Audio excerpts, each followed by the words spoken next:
Welcome to another episode of KCBC. You know, I've been calling it KCBC because it's no longer a podcast that is solely focused on Kansas City. Yes, I'm located in Kansas City. Yes, all of the guests up to this point have been from Kansas City or practicing business or nonprofit organizations out here in Kansas City. But I have a very special guest today. I have Brian Green. He is one of KCBC's day one supporters. Literally, ever since this podcast launched almost 3 years ago, this dude has been a liker, a sharer, a subscriber, a commenter. He has reposted things that we've done, and I have had it on my mind for some time to bring him on the show and did not have a real mechanism or vision or vehicle to do that because Brian is located in Southern California. Brian is also my cousin-in-law. Okay. And Brian, I did look that up. I typed into ChatGPT, hey, what do you call the husband of your wife's cousin? And it's technically a cousin-in-law. So Brian Right. Green, welcome to the show, man. Thank you so much. I mean, hey, you can't ask for a warmer welcome than that. Yeah, man. I've just appreciated you obviously for over 2 decades now. I've known you, dude. And whenever we would have family get-togethers out in Southern California, I remember the day I found out that you were into Joe Satriani and Steve Vai, and I had just gone to the G3 tour out at gosh, what's that theater that's next to Angel Stadium? Is it Sunrise? So now it's Um, called, I believe, the Grove of Anaheim. that's right. It's the Grove. And you know what? It was probably called the Grove at that time as well. But I remember I went, I saw John Petrucci from Dream Theater, Steve Vai, Joe Satriani. And I think it's like mentioning like being an ultra runner or a jujitsu practitioner or a guitarist or whatever at a Thanksgiving dinner, and somebody hears it from the other side of the room and is like, wait a minute, what? Wait, you went to that? You listened to those people? And ever since then, you and I have been able to nerd out on all those types of things, man.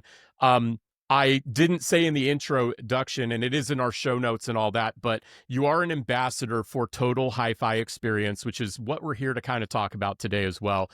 Very niche organization that puts a spotlight on and hosts events for manufacturers and vendors in the uh, high fidelity audio space, correct? Like boutique manufacturers of amplifiers, speakers, sound systems, sound experiences. And I know that you're probably drawing some of your homies to this show today. They're probably like, oh, Michael, it's so much more than that, right? Or here's how I would have said it. But that is just in my own, experience in the research rabbit hole that I've done, I've learned about. And you have also been a host on The Talk, which is the podcast arm of T.H.E or Total Hifi Experience, and have interviewed some pretty interesting people. Desmond from Tiki Tube Amps, for example, I listened to that episode a couple days ago. That guy's story is incredible, and I loved all of the surprises that you kind of helped him unpack through that interview. Like where he was talking about, it's kind of weird because, every tiki head is different, and it's an amplifier, it's a speaker, and it's looking back at you while you're listening to it, and how he hand solders all those circuits and just really was able to get into the nitty gritty of how those speaker sound systems were made, to where I was like, wow, that's pretty cool. Like, I don't consider myself an audiophile. I guess I kind of am because I've, been a guitarist. I've recorded my own music. I'm looking at my recording equipment right now in my own little home studio. And so it interests me, but I just found it so interesting, man. So maybe you can just kind of start by telling us a little bit about yourself and how you got into Total Hifi Experience. And then I know we've got some other things we're going to discuss. We'll kind of go from there. But if you wanted to kind of kick us off with that, I'd appreciate it. Yeah, absolutely. And I just got to say, I love how instantly deep you got into all of that. Yes, And sir. it's like, Yes, yeah, sir. it's a rabbit hole that once you get into it, it's like you can definitely keep getting deeper and deeper. Um, Absolutely. But I just wanted to say one thing before I got really into myself, and um, it's a personal thing, and I just wanted to give like a quick shout out, and it's gonna be for my uncle Paul. And this Tuesday, he passed away and went on to, be with our Lord. And it was like he lived through, like he was a super warrior um, in the battle against cancer. And so I just wanted to, yeah, just give a shout out to him and the family and send my support out there to everybody right now. Um, so yeah, that was just on my heart to speak out before reflecting on myself That, bro. for, our time here. But yeah, getting into, yeah, T.H.E, Total Hi-Fi Experience, man. So my journey there started back in like 2018. And at that time, the organization had hired on like a new position, and it was for like a social media manager, kind of marketing person. And um and so that person, her name was Emiko Carlin. And so she's getting out there on, Facebook, yeah, Instagram, YouTube. And so I got on board kind of around that time. And my primary thing was I was an attendee.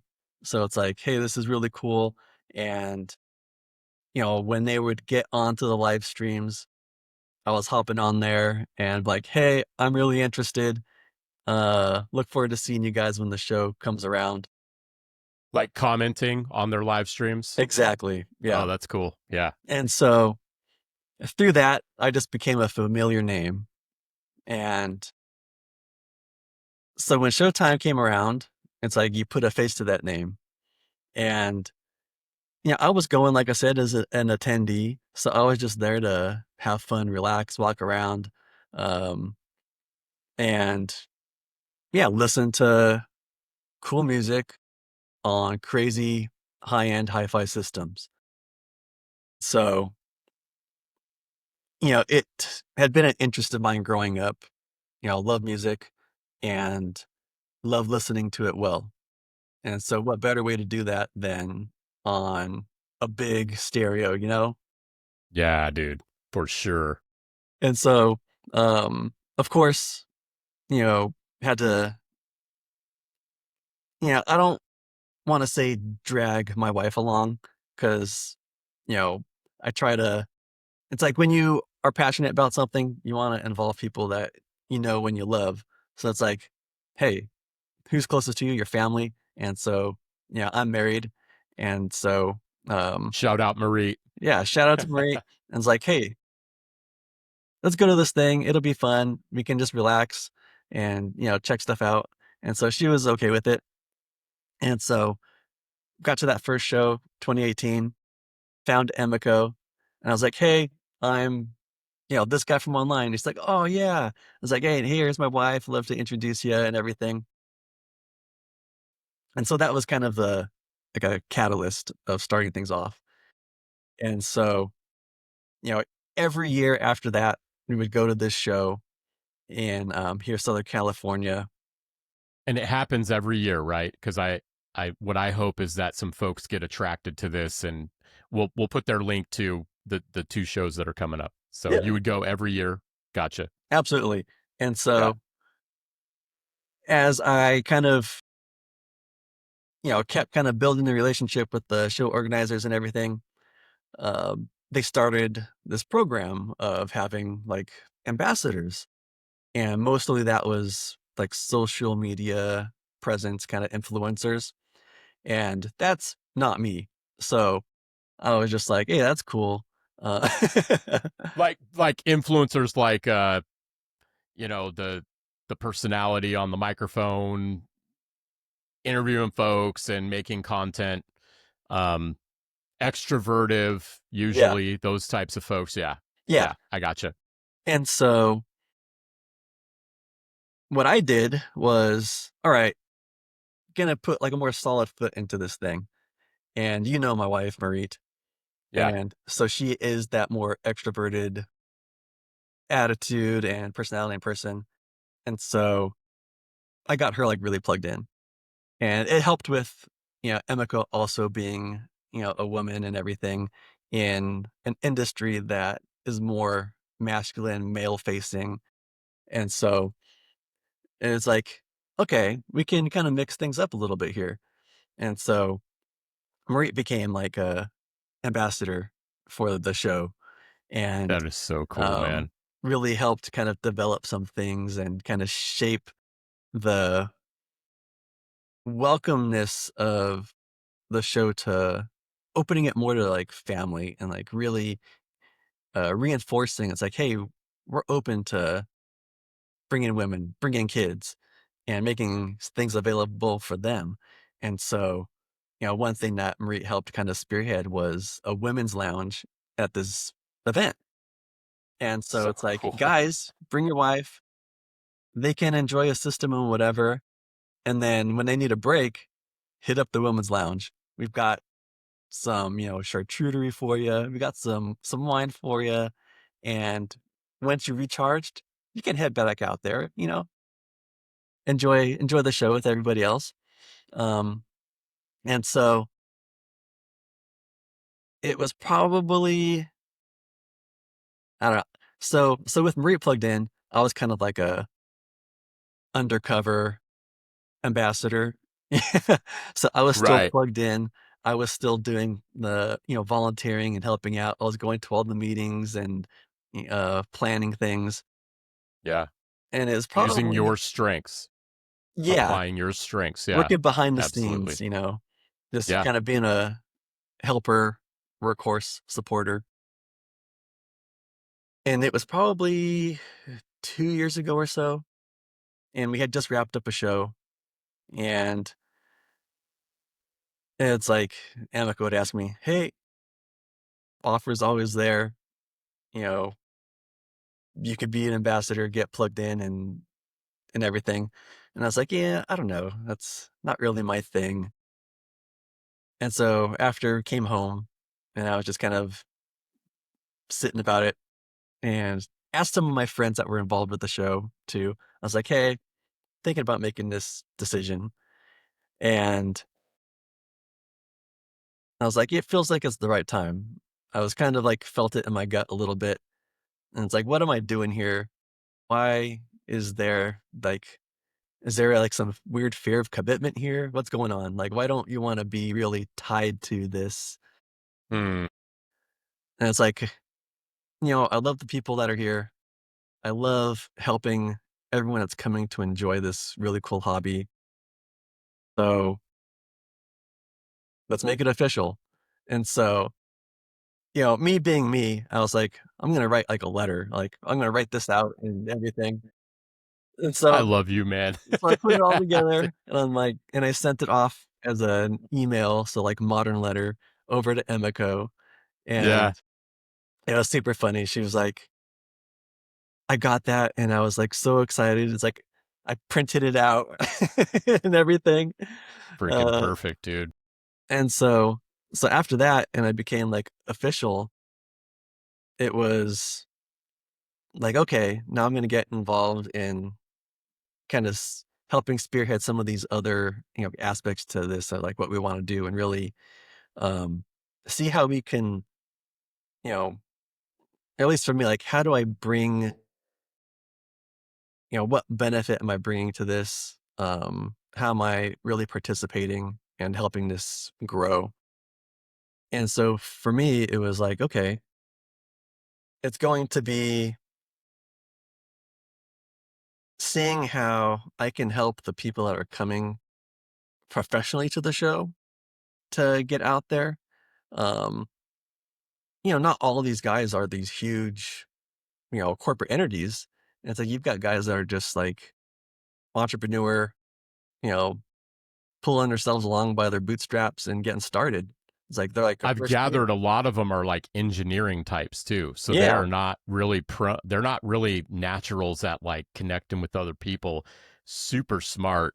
Um can make incredible technology.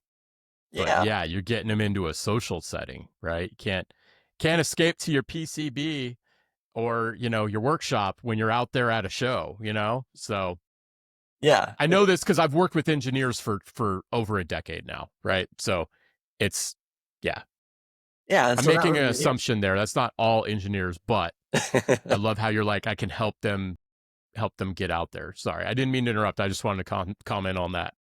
No, absolutely, and so it's like, I knew it's like, I can kinda relate to this, and so it's like, I'm putting myself in a position first that's going to be stretching and growing and challenging, and through that experience, it's like, I wanna, reach out to these guys that might be in that same position, and they're risking and putting a lot more on the line than I am, because I'm just hanging out, volunteering, doing stuff, and it's like these guys kinda stop what they're doing, and they're making this, like, their livelihood, and so if me and my involvement with the show and, um, the ways that they wanna kinda help promote these guys too, um, help get their name out there and show their product and let people see who they are,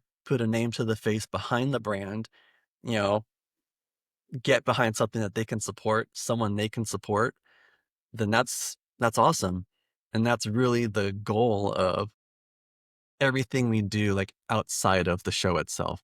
It's like, yes, everything comes together, culminates in one grand event, but it's like you as an attendee, like I first was, don't know everything that goes into it, everything that's, like, below the surface of the water. And so we try to just open up that aspect, give a little viewpoint, like, you can look through the keyhole when you, watch an episode of The Talk, which is kind of our, video podcast that we put on, leading up to these shows. So it's like, you mentioned, yeah, Desmond with Tiki Tube amps. And it's like he was one of those guys that, yeah, a year or 2 ago was starting this thing up. So the last year in Costa Mesa, it was like, this is my very first trade show I'm ever doing. And it's like I'm, you know, just trying to figure it out. And so we had him like he didn't get like an exhibition room. Um, so he got like a space in our just kind of open broader marketplace. But he brought out the coolest setup. So he had, the backdrop, tiki decoration, things going on, super tropical and everything. And when people walked in that marketplace, they were just drawn in and just immediately like, wow, what is this? And so he Yeah. got, a lot of, traction on social media and all these things. And so he was like, I'm totally coming back and I'm totally getting a room next time and having my own personal space. And so it's like, yeah, helping, be a part of, build someone's confidence and help really solidify that they feel like they're in the right place and they're doing the right thing is, something that's really rewarding. And I wouldn't have that if I wasn't, putting myself out there That's and right, baby. saying, yeah, I'm going to commit to this show and this team. And, um, it's a really cool opportunity to have. Absolutely, man. I love how it you and Marie have found a way to do this together, and it doesn't sound like um Marie needed a lot of convincing. Um, and just knowing her too, like I saw her, I think it was 2 years ago, when she had come out to Kansas, at a family get together, and I hadn't seen Marie in, I don't know, 8 or 9 years since Stephanie and I had left California, and it was like picking up right where we left off, because her personality is just, hey, how's it going? It's not um, she's very warm, welcoming, all that. I love that she's found a way to connect with other women in the space because you're both doing it together. It's not like this is a conflicting priority. You both have this agreement. Hey, we're going to go to the next conference. We're going to go to the next show. I love how there's a focus on bringing the family in.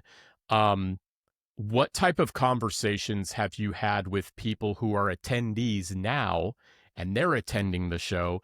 Do you ever get to share that experience of you being an attendee and now an ambassador, or what this world has opened up for you and Marie? Maybe flip that question to the side. You've been listening to my show a long time.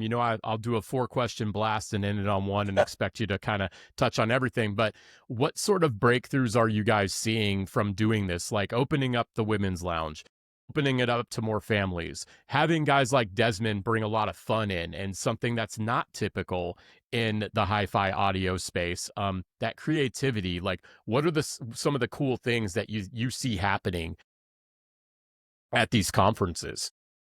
Yeah, so I think I'll start with a quick story, and it's usually a story that Marie likes to tell, and she's told it at these shows before too.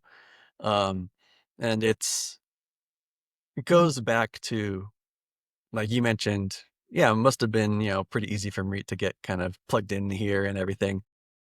And it's like, well, that kind of started when we first got married. And it's like, well, you figure a lot of the times, yeah, the attendees at these shows are just guys by themselves.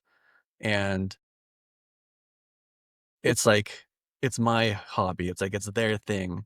And so much of the time, it's like people get into that kind of rut almost.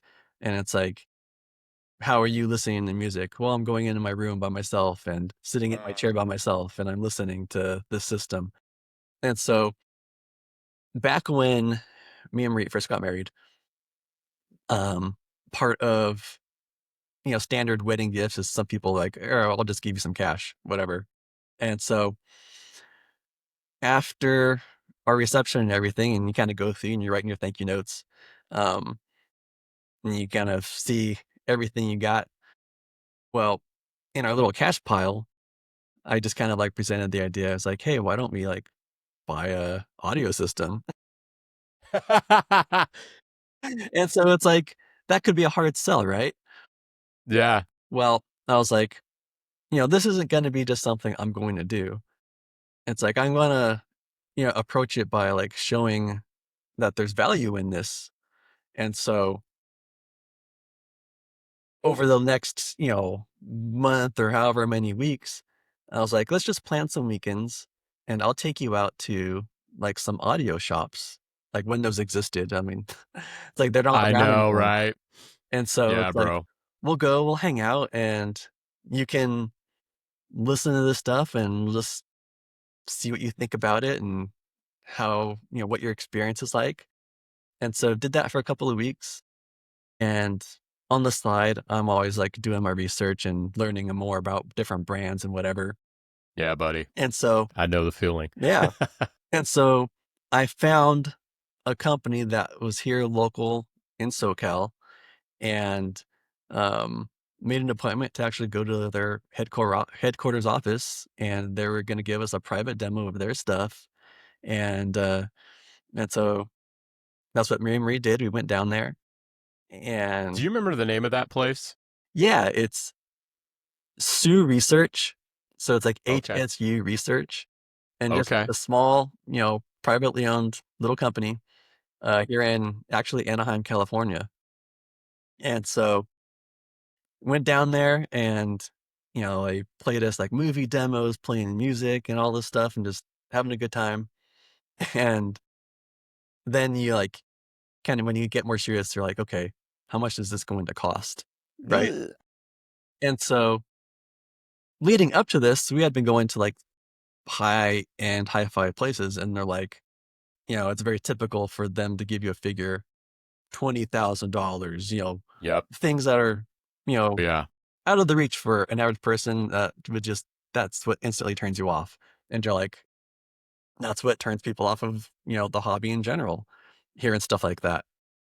And so the good folks at Sue Research, they're like, oh, these things are like, 149, whatever. And so I just asked Bree, okay, you've heard these other things. Now you've heard this and we've been here. How do you think it compares? It's like, what's the experience? And it's like, no, this is still awesome. And so bought a whole system from those guys, brought it home, and it That's was awesome. within, the wedding budget. So, Yeah, and so that was kind of the catalyst that kind of started it really early on before coming in and kind of maturing in that relationship and everything with THE. Um, and so that's a relatable story. And it kind of shows how, you know, being open and communicating and sharing your interests can make a huge difference in your own experience with something that you find interesting, something that you enjoy. Why not enjoy it all the more with people you love and or your friends? And so, when we talk to, attendees or people checking in, because a lot of the times at these shows, I work, the registration desk. So people coming in, you're the first greeting these person. people. You're the first person. Yeah. Yeah, And the so first impression too. yeah, first Yep, impression, and you big time. see, who they're with. Are they coming by themselves? Are they coming with a friend? Are they coming with their family? And so, you get to kind of share in that early on, and, you just kind of find out, "Hey, is this your first time coming to a show?" I mean, you just try and make some connections and, form those, positive relationships, as soon as someone shows up. And you're like, "Okay, enjoy the rest of the show when they leave." And, you know, these shows are 3D events, so it's not like a afternoon thing and it's done. Many people will only spend 1 day there, but it'll be the entire day. So you'll see them again. You're walking around, checking in on, Yeah, the yeah. exhibitors How and you liking everything. it so far? Yeah, Yeah. And so you just, you know, getting that feel, and you can ask them for feedback. "Hey, what was your favorite room? What did you enjoy about this particular music system?" Or, you know, "Why don't you hang out later, Emil?" Um, so, getting that feedback, and it's like instant feedback too, and it's always great when you see the same people year after year as well. yeah. So That's you where that relationship really Mhm. starts to build, right? And Yeah. that trust. Yeah, man, So that's that's really fun. awesome. Yeah, I man, you're selling me on it too. I'm like, man, I know there's one coming up in what is it, Austin Yeah, later so this year, Austin, specifically Round Rock, Texas, right? and That's right. Yeah, yeah, so I'll be there, and that's going to that's be, crazy, yeah, May 22nd to the 24th is when that right? one's coming up. And so, yeah, so you bring up, like, an interesting point mentioning that, yeah, it's a growing thing, THE. So right now, there's actually 4 events that are put on across the US, and it's just yeah, it's just representative of, a growing, I guess you could say it's almost like a growing culture for the arts, and just people realizing that they need kind of like that, I'll describe it as like a Sabbath rest. It's like we need time to just chill, and a way to just do that and really enjoy yourself, to pull yourself out of like work or whatever, is sitting down and listening to your favorite band, listening to your favorite music. Um, and it's because it's like music, there's something so special about it, that whether it's just instrumental or it's something in a lyric, it's something that just is super relatable to human nature. Right? And, whether you're going through your, stack of CDs or your stack of records, or, nowadays you pull up your Spotify playlist, Yep. whether you Lossless. uh-huh, yeah, and it's like with playlists and stuff, it's like, "Oh, yeah, I've got my workout playlist," and it's like, "Well, why is that different?" and it's like Ah, music then your drives you. chill playlist. Yeah, and Yeah. it's like I the use a soundtrack one for one at work because if I hear lyrics while I'm typing, it's no good. So I'll use like movie soundtracks. I got female fronted metal bands playlist for when my girls are in the car and I'm taking them to school. I got a soundtrack for everything pretty much, man, that I've assembled, you yeah, know. and it's like it's because yeah, that music can really, it can shape your attitude. It can shape, just your drive and your feeling for that day or that event you're going into. It's like, all right, I need to be Right. pumped up. So this is my gym jams, Yeah. uh, so yeah, there's power in that, and it's like that power is just amplified when you put it through a really good system. And so that's what a lot of attendees experience when they come to these shows. Because you get down there and it's like not only are there all of these systems like visually impressive, and it's like we mentioned the Desmond with his tiki stuff, and so that's like highly visually interesting. Hand carved wood structures, and then he builds them into music producing electronics. But you've got other things that are just like grand tower speakers, things I that are was like, going to ask you, yeah, yeah, can we pivot into that, the type of technology that you're excited about and that you're seeing, like the other offerings? Because we've come such a long way from receiver and speaker days, right? Or TV with an aux output, or, I think of HDMI outs. I had a sound system when we were at our house in California, but yeah, the towers and things. I've seen some pictures that you post too. Obviously, we're going to have your socials plugged in here. Um, let's pivot to that. Like, what type of technology are you seeing that you really think is cool, like new technology? And also, if you could speak on some of the vintage stuff and what's still relevant, what's cool about that. But yeah, what type of stuff is being brought to these shows, man? It's it very, is. very interesting. Yeah, it's super varied, and it really spans like the whole scope of music reproduction history. Mm, So, a lot of like your kind of veteran, old timer audiophile guys, they're like diehard, hardcore. Everything has to be like pure analog. And so Scoops. you get, you're listening to your vinyl record or you're listening to, a magnetic tape where they're using, so not what you might think of like a cassette tape. They have reel to reel tapes. So it's like big, two 12-inch things and it's rolling on a big old tape machine. Um, so like, yeah, these reel to reel decks, and they're going to pass those through like a all analog tube based amplifiers. And so, if you don't know what that is or aren't familiar with it, think of like an old sci-fi movie in the lab. There's lights that are like glowing orange and red, and That's right. so that's what these things Tachometers look or like. And yeah. they've got these things in their house, and they're like turning it up, and they're just glowing there listening to music.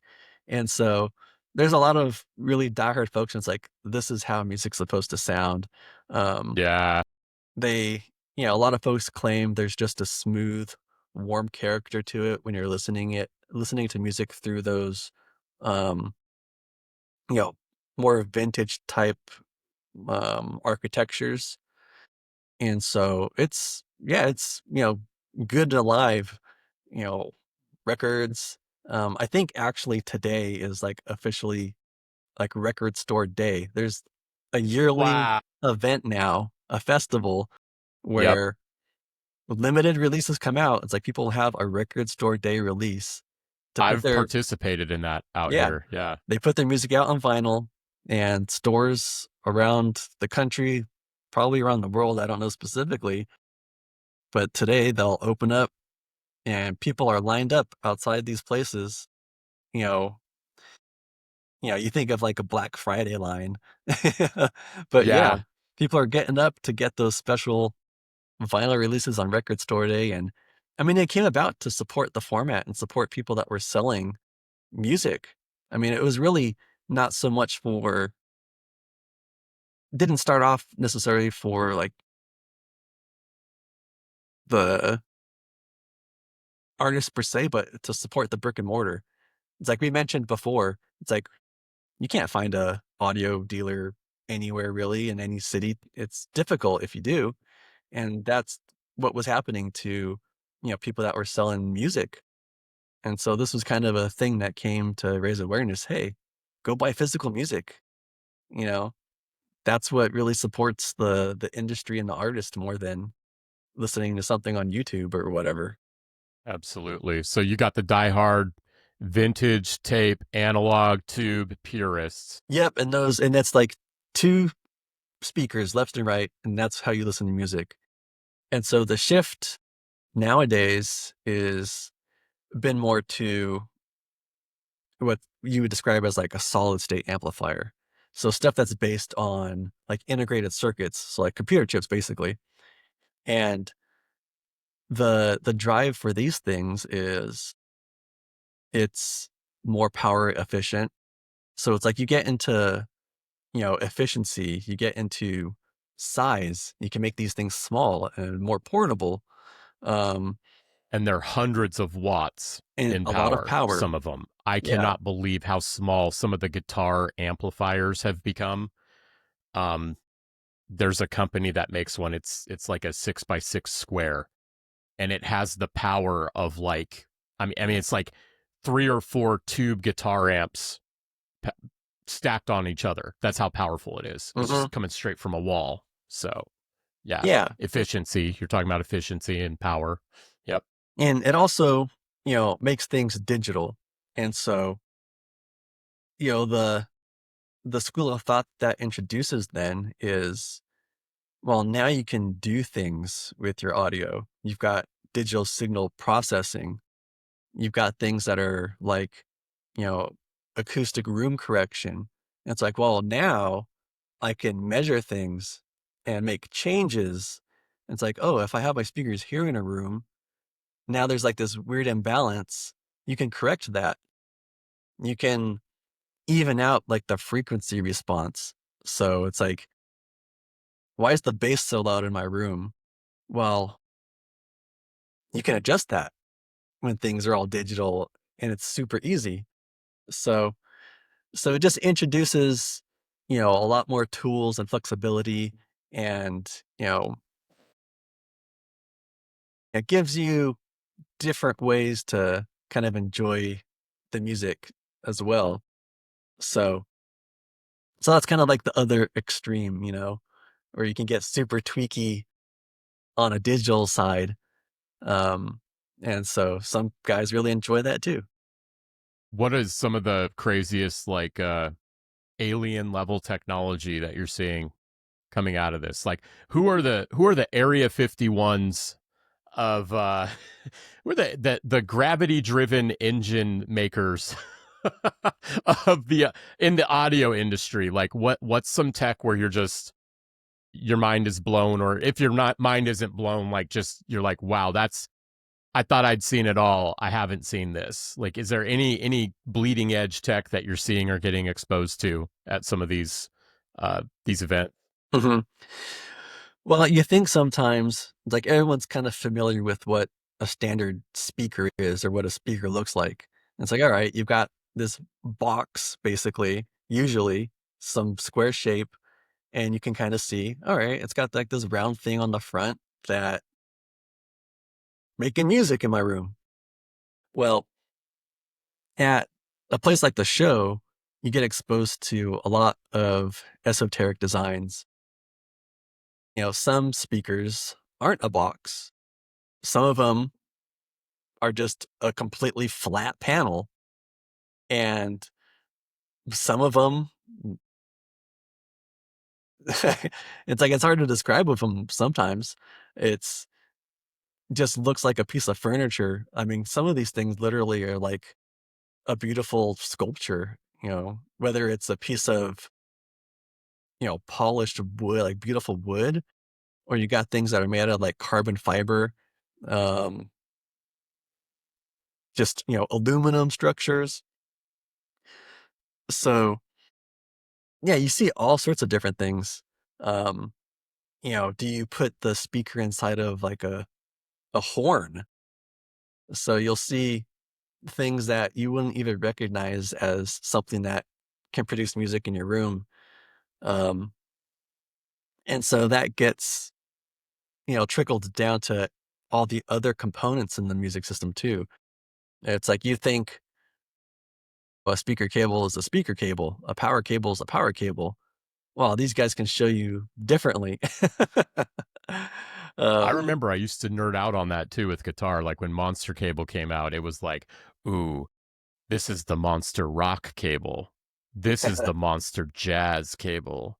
I'm going to use the jazz. It nearly murders my guitar's input every time I plug it in because it's a little bit bigger. And for some reason, that must mean the sound's bigger, right? And you'd see the shielding on these cables. It's like, oh, the really thick one, that's probably like the best because it's it's the most protected signal with all the other electrical wires that are on the stage when we're playing live. So you get people who just nerd out on these elements of the design and the technology, and when they start to get into the metals they use for the wire, right? The plating,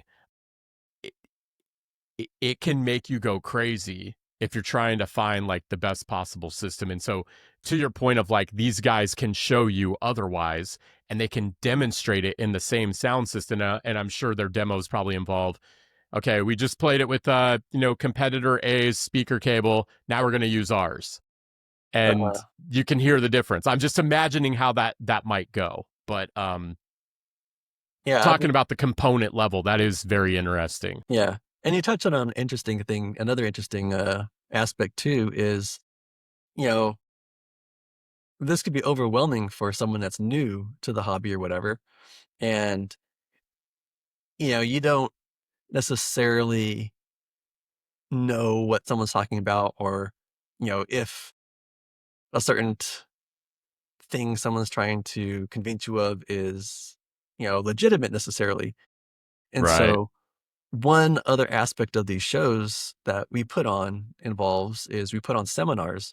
And so we've got industry pros that come in, and for, 45 minutes to an hour, they give an educational talk or an educational demo and help fill people in on certain subjects, whether, it's, how is this, you know, your vinyl record made, and how can you keep it alive for as long as possible, or, um,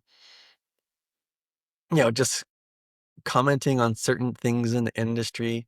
It's but it gives a yeah, it gives people a more in-depth, view of either the hardware, the equipment, or the hobby itself. And so it's trying to offer something that's super well-rounded for people that are attending these things.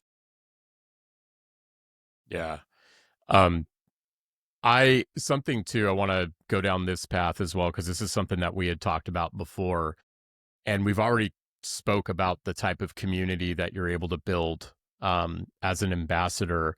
Um, but can you tell us a bit about your personal faith and how you see God showing up in what you're doing and how you're living out the gospel in this? I know we're talking about technology and now I'm going right down to personal beliefs, but if that wasn't a safe path, I wouldn't have gone there because it's something we talked about. And I want to make sure that you have that opportunity to kind of talk about that because I know that that's important to you and Marie as well.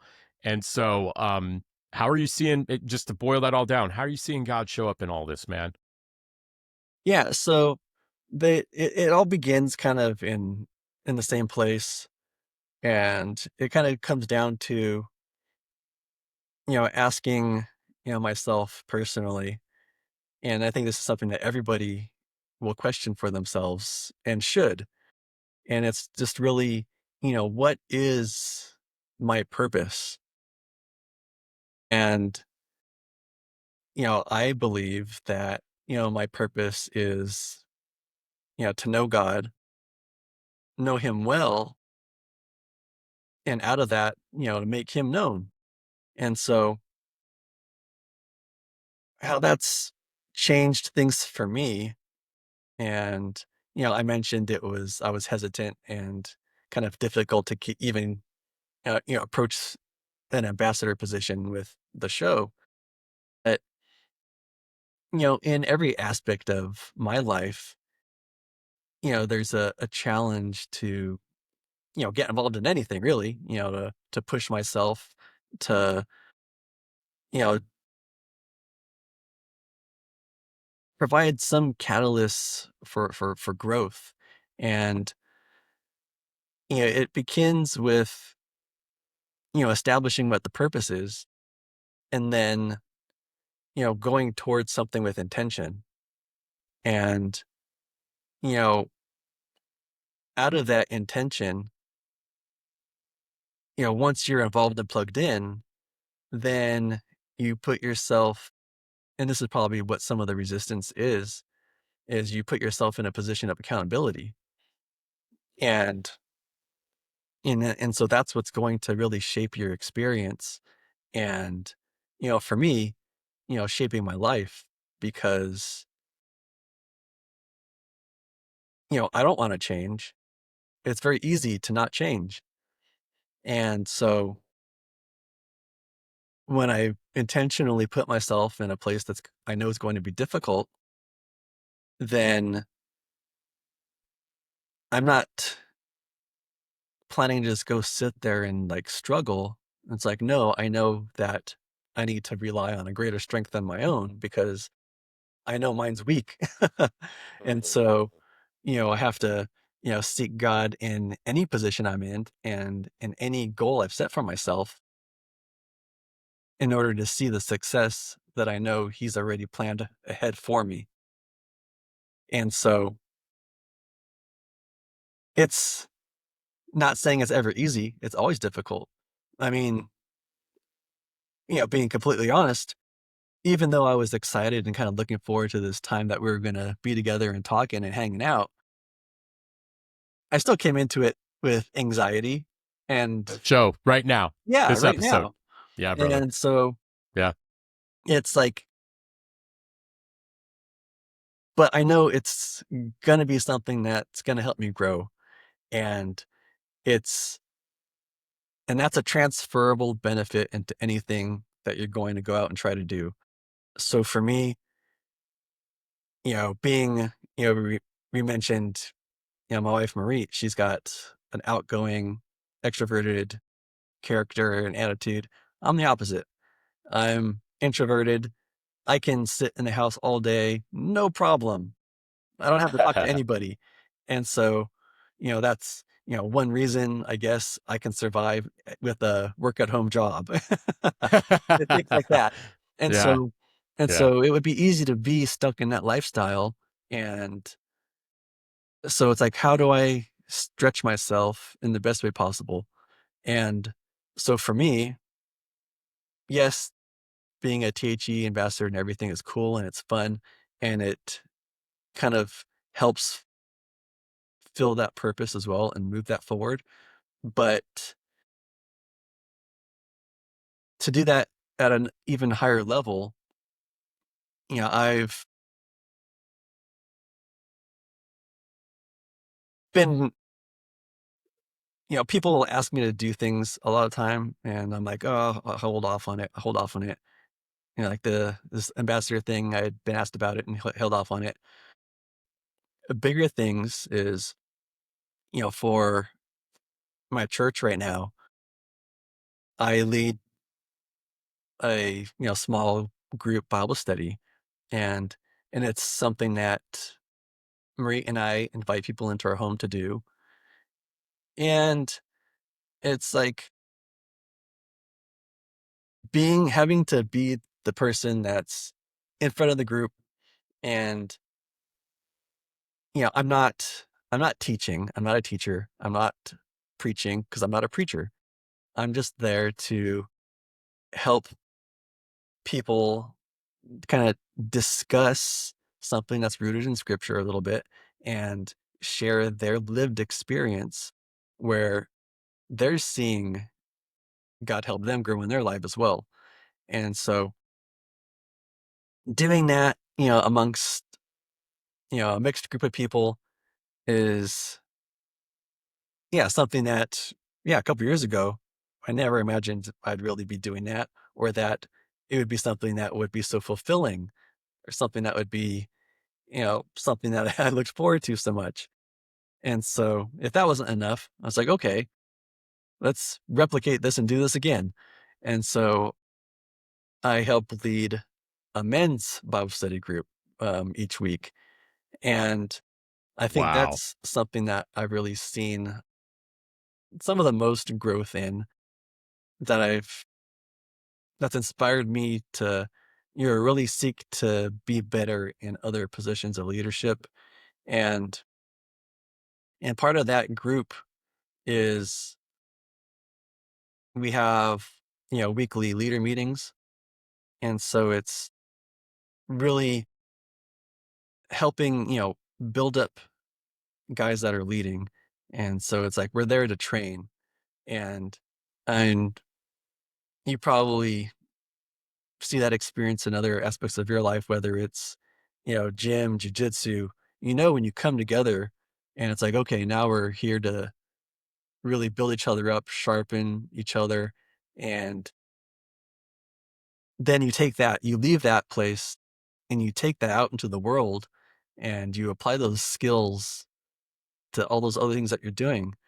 So it's like the things that I get from leading, whether it's in these like church groups, whether it's, T.H.E ambassadorship stuff. And it's like, how can I take this to work, my daily job? How can I take this to, the time I'm, standing at the checkout line at the grocery store? And it's like, there's always an opportunity to lead, even though you might not recognize it. And so when you place yourselves in more of those positions, you open your eyes that little bit more. You open your heart that little bit more every time you do it and you repeat it. And so when you're out someplace else, you'll be more receptive to that opportunity. And, hopefully you've built up your confidence enough with the practice that you can apply it at any time, especially when, it's most appropriate. And, for someone like me, I think that recognition, and sometimes, we see it, we say, you kind of feel it in your gut a little bit, but, my gut's not my own. My gut is also, Mhm. God's spirit helping to lead you and lead me to where he's like, okay, I've got the plan. And he doesn't just have a plan for me. He's got a plan for every single person on the planet, through all of history. So once you've got your eyes and your ears open and you're kind of listening to that, and if you're intentionally, it comes back to the attention. If you're intentionally asking, help me see, help me, recognize positions, put me in a position. And yeah, if you're listening, then and paying attention, you'll recognize that when it comes along. And Brian, I have so enjoyed having you on this episode, man. It's hearing you talk about being an attendee to becoming an ambassador with Total Hi-Fi Experience. There is also a strong connection with all other aspects of your life that you've described. Being an attendee in the kingdom of God to being an ambassador, right? Wherever you go, for the people in your church network, the men in your church network, I feel very strongly about that as well. And you absolutely hit the nail on the head with, me going to the gym, mostly jujitsu lately, because that's where, literally I'm leaning into that whenever I go. I get mollywopped every time I go, man. Occasionally I'll feel like I'm improving, but most of the time, um, I walk out with an empty head, man. I have no ego anymore, and I wear a shirt that says, jujitsu saved my life. The truth is, Jesus saved my life, and jujitsu was one of the mechanisms that he used. And I think, when we limit where the Lord can be, when we try to put him in the same box that we live in, that's perilous. And I'm just so inspired, all that to say, I'm so inspired by you leaning into uncomfortable things, man, and just evaluating your motivation and saying, like when Amiko keeps pressing you, I could just picture, hey, just so you know, Brian, being an ambassador, and I can imagine there's some point where you're looking at Marit, and Marit's diving in, starting the women's lounge and all this stuff. And you're like, gosh, man, not, what am I doing and why? And why am I hanging on? And the fact that you've been open to challenging yourself, man. I mean, that is where it's at, dude, in life, is if we can just be self-aware and put ourselves in situations where, yeah, you're going to be checking people in. You're going to be the registration guy, one of the registration folks at this event. They're all counting on you, you know Yeah. um putting yourself in those positions, it really does require, because to your point, yes. And I will identify with you talking about your introvertedness. You've probably heard me talk about on the show, in multiple episodes, that I consider myself an ambivert, where I'm mostly introverted. I can be extroverted in situations. It's like a switch, I can turn it on, but that always comes at a cost, where I want to stay inside all day and just listen to my music or read a book. Or that's why my remote work from home days, that's like my solitude. That gives me the energy to then go into the office, because I'm on a hybrid schedule in my full-time gig. Um, but if left to our own devices, man, without our community, without our brothers, without the iron sharpening iron, a lot of us would rather be an island, you know? And man, I can say that mostly, there have been good things that have come out of my isolation and my boredom and my time in the woods, away from everybody and with God, um, on Sabbath, not doing anything, purposefully resting. But most of the time, for me, it's resulted in just me cementing myself in worse habits, or Mm. things that just aren't going to get me to be into the target condition human that I want to be. Um, all that to say, I just wanted to make sure that I honored you. I gave you your flowers, for the work that you've done in your life and with your marriage, man, and with Total Hi-Fi Experience, with your church, with the men that rely on you in the men's group. Is there anything that you wanted to say to sign us out today? Um, I mean, just kind of, yeah, throwing some, love back at you. I mean, I think this is what, episode 84, or it 84, will my be. man. You nailed it. Yeah, I got your artwork over here on the other screen. Number 84, Brian Green. Yeah, and so it's like, you know, like you said, I've really, desired to support you in this. I mean, it's always an inspiration to me when, people have the courage to step out and step up and do something. And I mean, I know it wasn't too long ago, like you mentioned, people starting podcasts, it was the thing. And it's like, how many got past 3 episodes? How many got past 10? And, it's an abysmal statistic if you look at it.